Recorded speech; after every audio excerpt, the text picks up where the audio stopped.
Well, good morning, good afternoon, good evening, depending on where you are and what time you're watching the show. It's your boy, Celine Driver, me, coming to you with another not walking and talking video. Uh, what was it, number 49? And as I've told you, during the 2022 college football season, these videos will be a "What did we learn about the Gators" video.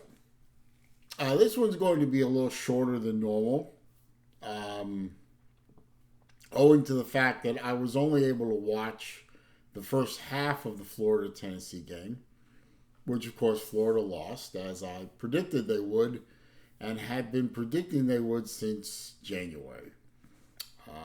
Let's face it, folks. Florida is not the Florida that it should be and that it used to be.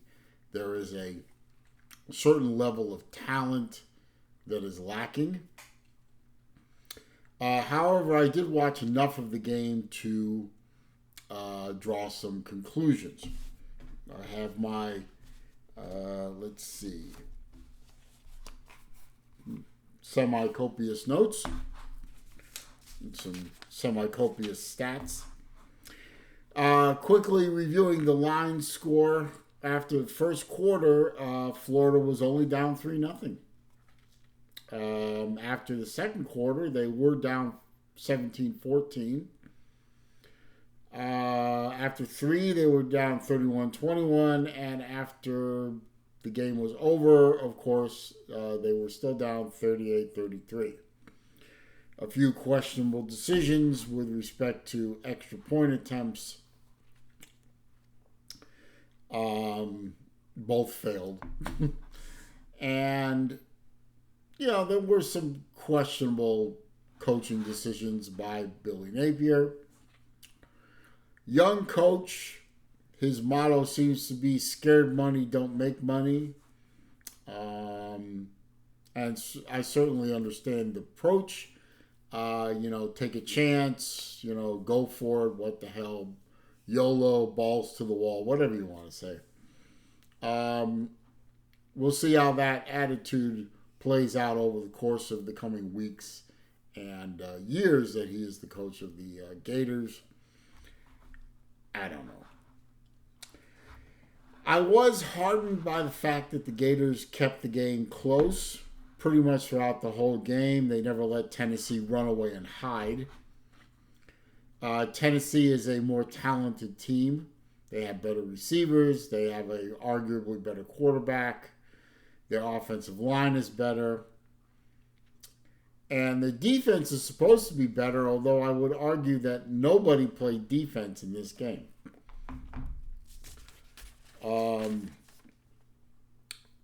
The Gators had 594 total yards in the game. They had 141 yards rushing and 453 yards passing. I find that incredible that Anthony Richardson was 24 for 44, 453 yards, 2 touchdowns. Finally, he threw a touchdown pass. And he did have 1 interception. He also had 17 rushes for 62 yards and 2 touchdowns. He was the leading rusher on the team. That is not good overall. I would say we need to get our actual running backs involved more in playing the game. But Richardson had a great game. He had a career game up to this point. Unfortunately, his defense let him down. It was not for lack of offense that the Gators lost this game. This was a defensive loss, in my not so humble opinion. We had 31 first downs. It's not like we weren't moving the ball. We were 7 for 15 on third down efficiency, 5 out of 6 on fourth down. 5 out of 6 on fourth down is fantastic. The fact that you're in fourth downs and you're going for it on fourth downs either means your coach is really, really gutsy, or perhaps maybe you need to work on your third down efficiency. 7 out of 15 isn't even 50%. It's close. But Richardson had a great game. I mean, after the last two games he had against Kentucky and against USF, where he looked like he had never thrown a ball before in his life, he lit him up. It was fantastic. Unfortunately, his defense let him down. The defense just could not make a stop. I jotted some notes down here.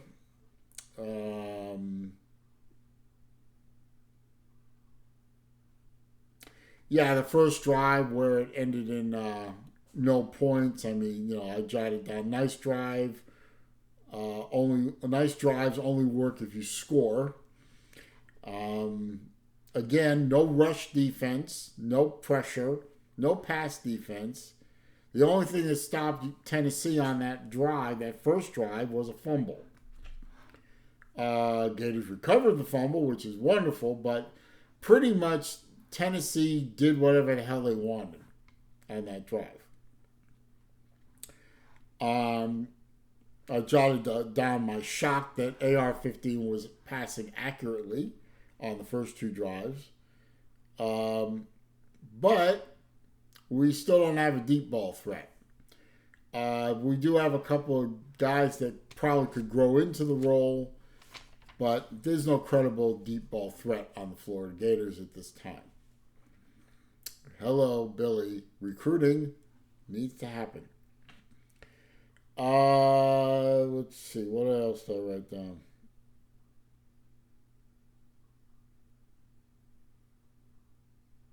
Again, I wrote down Tennessee moving the ball with absolute impunity. The fact that we were only down 3 points at the end of the first quarter was amazing. I actually wrote down after a particularly frustrating dive that AR-15 should stop throwing, but obviously I was wrong. I wrote down again, short yardage run blocking needs work. The offensive line is a work in progress, of course.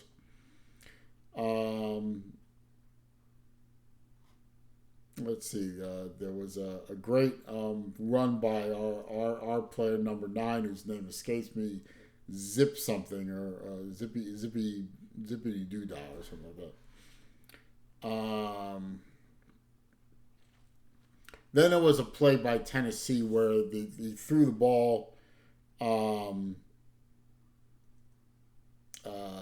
Tennessee, Hendon Ho threw the ball like 20, 30, 40, 1,000 yards. There wasn't a receiver. There wasn't a defender within 20 yards of that receiver. It was just too damn easy. The defense is just terrible. The ghost of Todd Grantham continues to plague the Florida defense. And, the whole game, all the notes I jotted down are just more of that. It's just more of the same.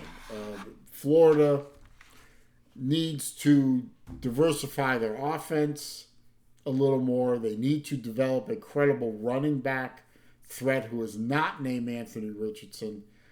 They need Shorter and company to become more credible deep ball threats so they can keep the linebackers honest and keep the safeties honest.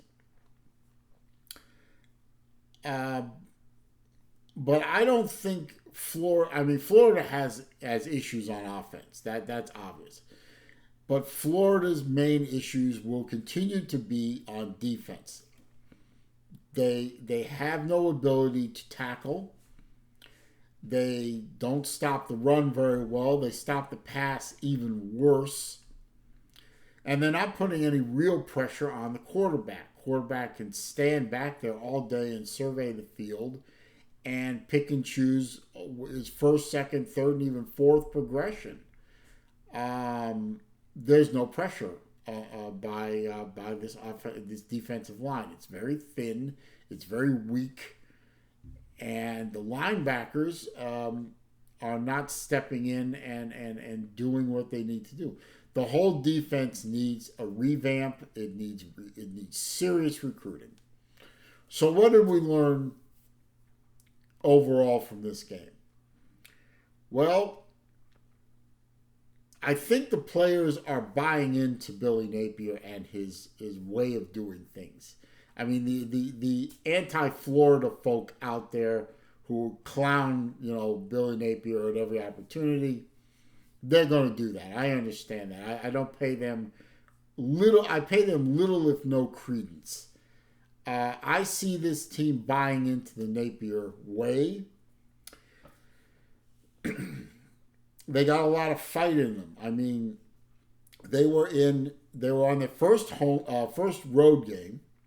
They were in a hostile environment. They were dealing with a superior team in every sense of the word. And they were a road underdog by 10.5 to 11 points, depending on what line you looked at. They had every right to say, fuck it. But they didn't. They fought. They kept the game close. They kept the game score manageable. They even had a successful onside kick and had the opportunity at the end of the game to win the game. I mean, it wasn't a great opportunity, but it was an opportunity. Now, if they hadn't gone for that first 2-point conversion, and where it was an 11-point game, and just gone for the 1 point, it could have made it a 10-point game.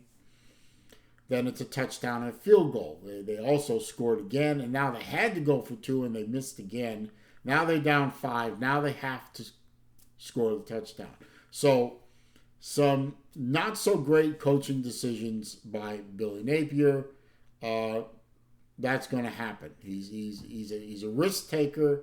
His motto again is "Scared money don't make money." I understand what that means, but maybe not so much when you don't have the Jimmies and Joes to execute the "scared money don't make money" X's and O's. So, team's got a lot of fight. They got heart. They believe in their coach, but they don't have talent or enough talent.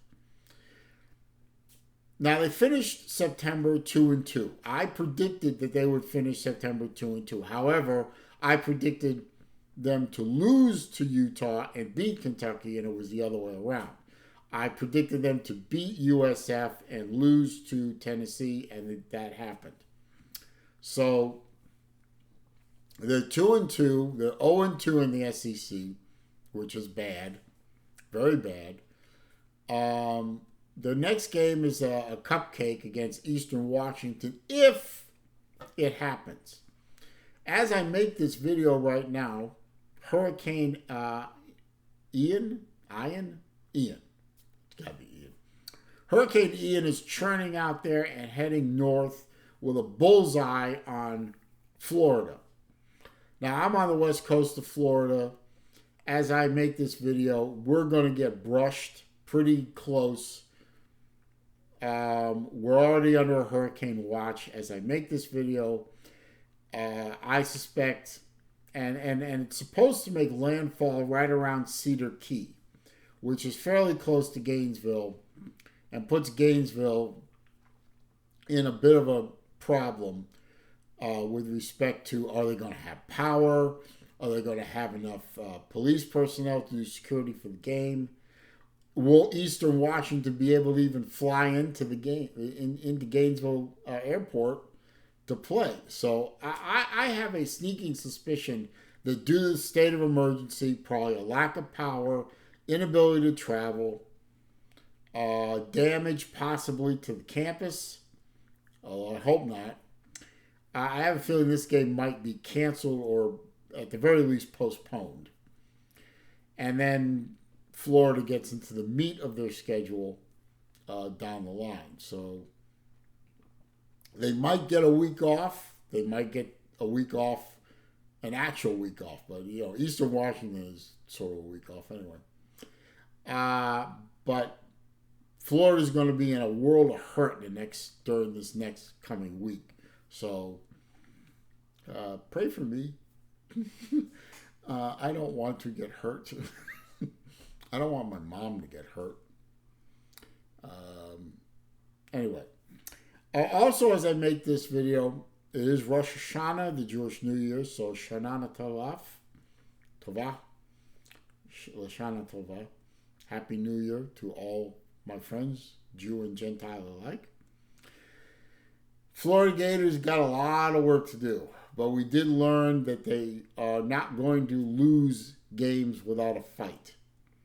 Tennessee knew they were in a fight all the way up to the end. I guarantee you, there were a lot of Tennessee fans in that stadium going, oh God, here we go again at the last second. Probably having flashbacks to Felipe LePew and that Hail Mary in the swamp. Or a couple other games where Tennessee lost in the last little bit. I bet you they were having flashbacks to that. So congratulations to the Vols. Congratulations to General Vol. Well, I'm not going to say his name, but one of my other YouTube friends does super fans. One of them is a caricature of a Tennessee fan wearing a mask and sucking on a meth pipe. He was dead for a few years, and because Florida lost to Tennessee, he has been resurrected, and that should be great fun for everyone who is not a Florida fan. Anyway, I'm going to go continue preparing myself for the arrival of Hurricane Ian. This is your boy, Celine Driver, out.